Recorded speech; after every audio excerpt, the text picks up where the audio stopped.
नमस्कार, जय हिंद, जय भारत। एक बार फिर मैं आप लोगों के सामने बुक समरी फिशरमैन इंडिया के साथ हाजिर हूँ।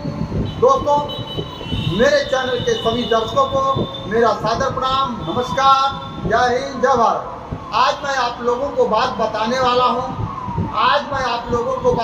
हूँ अशोक सम्राट और पुष्यमित्र शुंग की कहानी।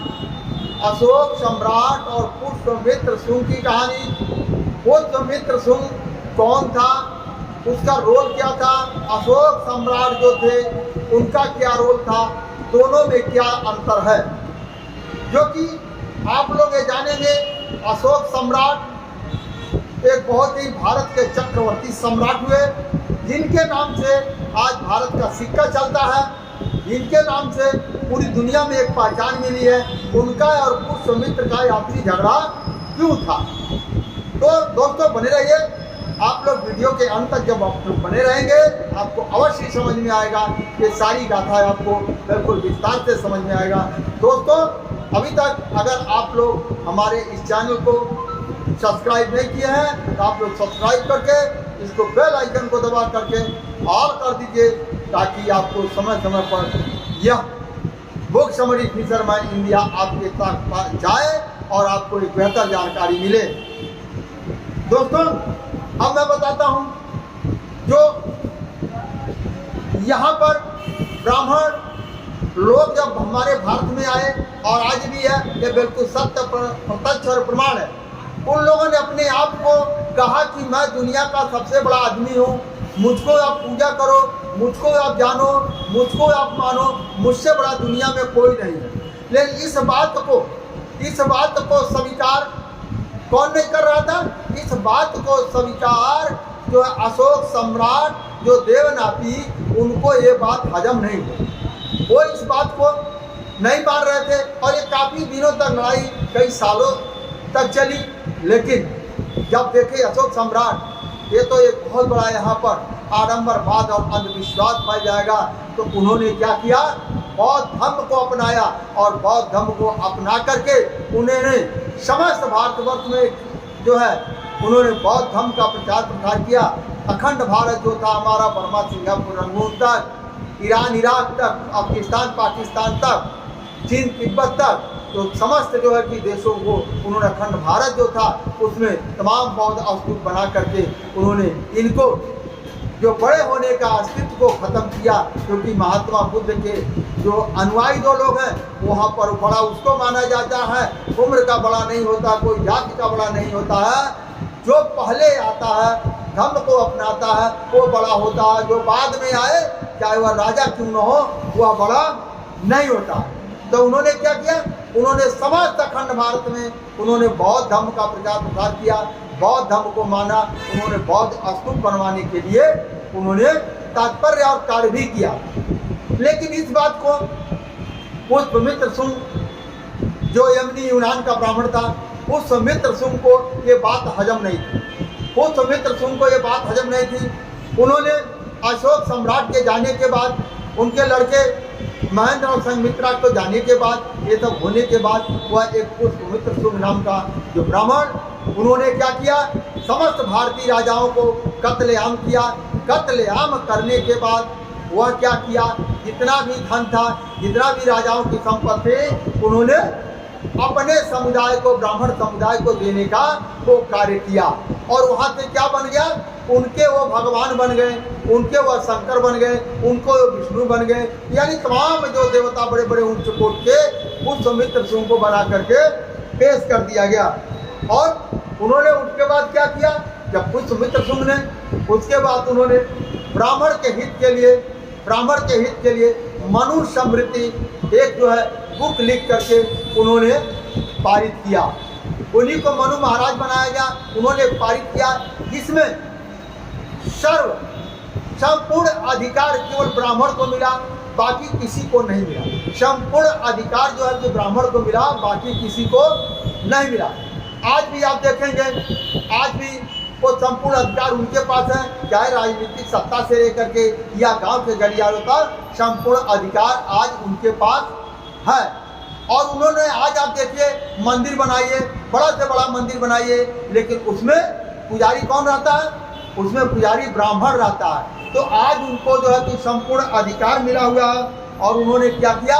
गौतमित्र शुंग ने समस्त जितने भी उसके निगाहों में आया बौद्ध स्तूपों को, बौद्ध मठ को उन्होंने खत्म किया और खत्म करके उसमें शंकराचार्य नाम का जो दक्षिण भारत का रहने वाला था, शंकराचार्य नाम को जो ब्राह्मण था, उसके हाथ में उन्होंने कमान दे दिया। जो कि आप पंडित जवाहरलाल का एक लिखी हुई किताब आती है डिस्कवरी ऑफ इंडिया, उसमें आप पढ़ेंगे तो शंकराचार्य का उसमें जिक्र है और उसमें जो है कि बताया जाएगा, पूरा विस्तार से आप लोगों को मिलेगा। अब आइए उसमें उसके बाद उन्होंने क्या हुआ? सबके लिए दंड का विधान अलग बनाया। मनुस्मृति में दंड का विधान अलग बनाया। कैसे बनाया? उन्होंने ब्राह्मण को क्या कर दिया? उन्हें कोई दंड नहीं दिया जाएगा, कितना भी दुराचारी क्यों न हो, कितना भी हो खराब क्यों न हो, कितना भी हो गिरा हुआ इंसान क्यों न हो, उसे कभी सजा नहीं दिया जाता था। मनुस्मृति में लिखा उसे सजा नहीं दिया जाता था। बहुत ज्यादा दुराचारी हो जाएगा तो उसको क्या किया जाता था? धन धान्य दे करके अपने राज से राजा को निकाल दिया जाता था। क्या होता था? उसको कोई दंड नहीं दिया जाता। दंड क्या होता था? आम गरीबों के लिए वो दंड, भारत के मूल निवासियों के लिए वो दंड का प्रावधान था। जिसके लिए जब हमारे अंग्रेजों ने क्या किया? एक कानून बनाया। उसके बाद हमारे अंग्रेजों ने, जब अंग्रेजी हुकूमत, उन्होंने कानून बनाया कि भारत के अंदर चाहे कोई किसी भी जाति संप्रदाय का हो, सबके लिए कानून एक बराबर हुआ। जिसमें कलकत्ता में सामंत नाम का ब्राह्मण का पहली बार फांसी दिया गया। तो उसे क्या हुआ? उन लोगों ने सबके लिए कानून एक बराबर स्थापित किया। अब ये 100 साल के बाद, 100 शासक के मरने के 100 साल के बाद जो पुष्यमित्र ने ये सब सिस्टम को लाया, ये अपने सिस्टम को बनाया और किया, उसको उन्होंने सख्ती से लागू किया। यहाँ तक कि बौद्ध जो मठ थे, जो विश्वविद्यालय, यूं कहा जाए तक्षशिला विश्वविद्यालय, नालंदा विश्वविद्यालय जैसे शोध केंद्रों को उन्होंने नष्ट करके उन्होंने जो है कि उसको अस्तित्व से खत्म करके उनको लाया। और लाने के बाद उन्होंने अपना एक मनुस्मृति का किताब विधान बना करके उन्होंने लागू कर दिया। केवल नर ब्राह्मण को छोड़ करके बाकी पूरे भारत के जनमानस को उन्होंने पढ़ने का अधिकार नहीं दिया। उन्होंने जो मनुस्मृति के अनुसार केवल नर समाज को पढ़ने का अधिकार मिला, बाकी औरतों को पढ़ने का अधिकार उन्होंने मनुस्मृति में नहीं दिया। अधिकारों का हनन किया।